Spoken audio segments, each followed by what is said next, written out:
WN, 7:20 a.m. in Las Vegas. Our guest this morning, Chris Brooks, Assemblyman Chris Brooks, first term. Welcome back, Chris, and give us a little input on how's it feel to be a new politician and be so successful.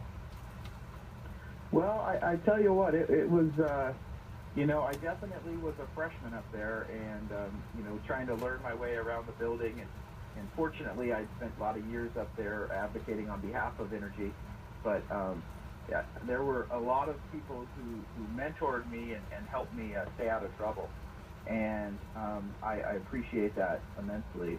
But it's a lot of fun starting something new like that, but it's a little intimidating to get up there and having to learn some of the processes. But I had a great session, a great first session, and was able to pass a couple of pretty substantial pieces of legislation, and I'm very proud of what we got done up there as a team, and I'm very proud of the bipartisan way that we were able to work together. Some of my closest friends up there are Republicans, and I'm a Democratic Assemblyman, but that didn't seem to matter once we got up there. So when you hear about all the nastiness happening in Washington, it sure is refreshing to get to the state capitol and work together across the aisle. That's great. Well, I got to say, you played like a varsity player, so thank you for your work.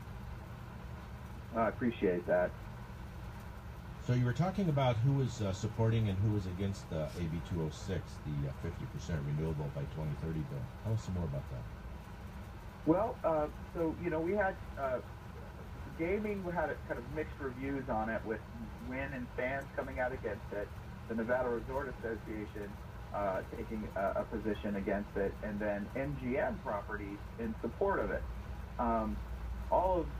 We had Barrick, Valley Electric Association, Twitch, Tesla, and Amazon, Apple, and a lot of the tech companies supporting it, and some of the traditional industries that it seemed as if they were opposing it. So it was kind of an interesting process, and when you're going up against the biggest power players in the state, and WIN, SANS, and NV Energy, it can be a little bit intimidating. But we were able to get the bill passed.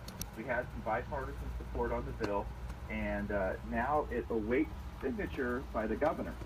So there are a couple of bills I want to touch on, AB 206 and then later AB 392, that would need signatures by the governor, and he hasn't signed them yet, and we're not necessarily sure he will.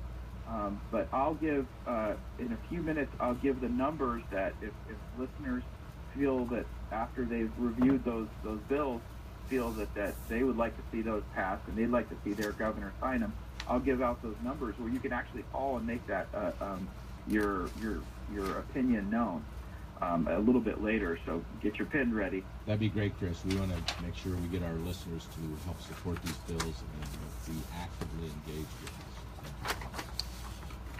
So AB 206 was the RPS bill.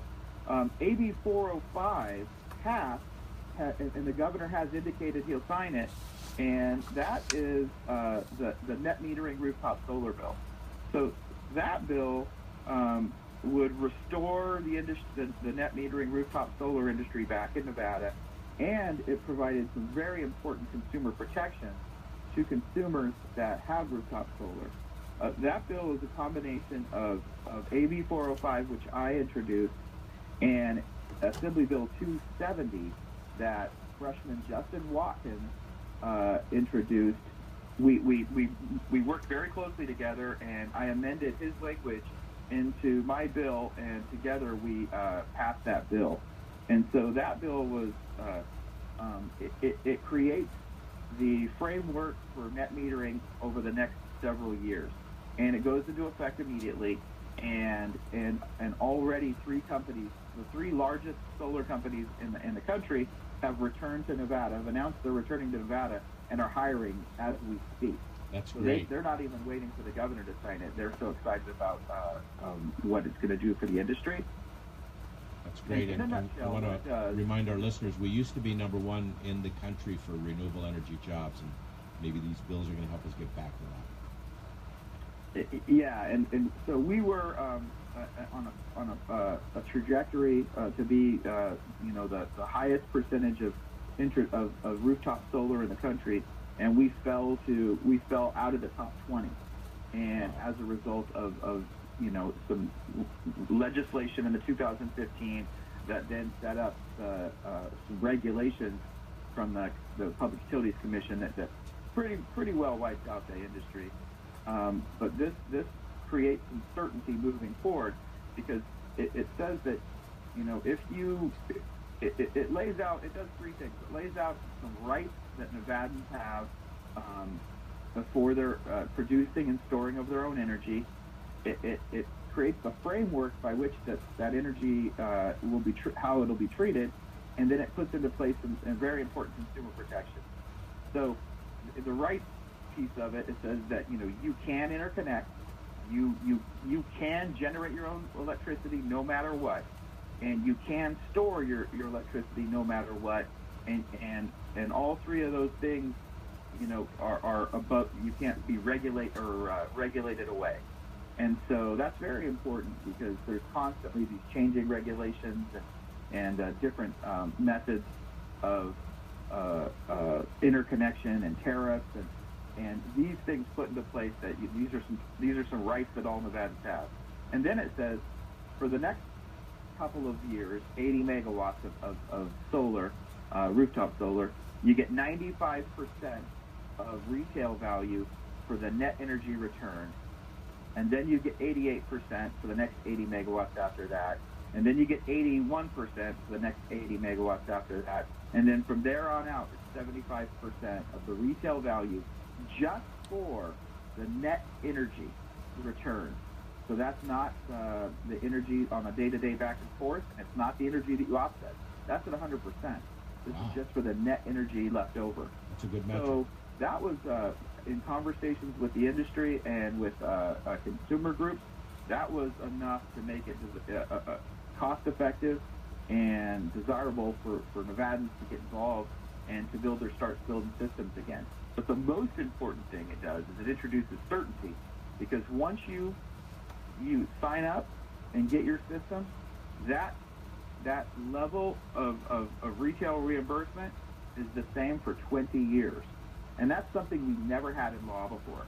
And that is what created a lot of the problems. And so this also allows the folks who, over the last couple of years, got involved in solar and have this less than desirable rate. It allows them to jump into this rate immediately and be in it for 20 years. And so that provides certainty to the industry. They love it. They're coming back. Consumers love it. As a net metering customer, I think it's great.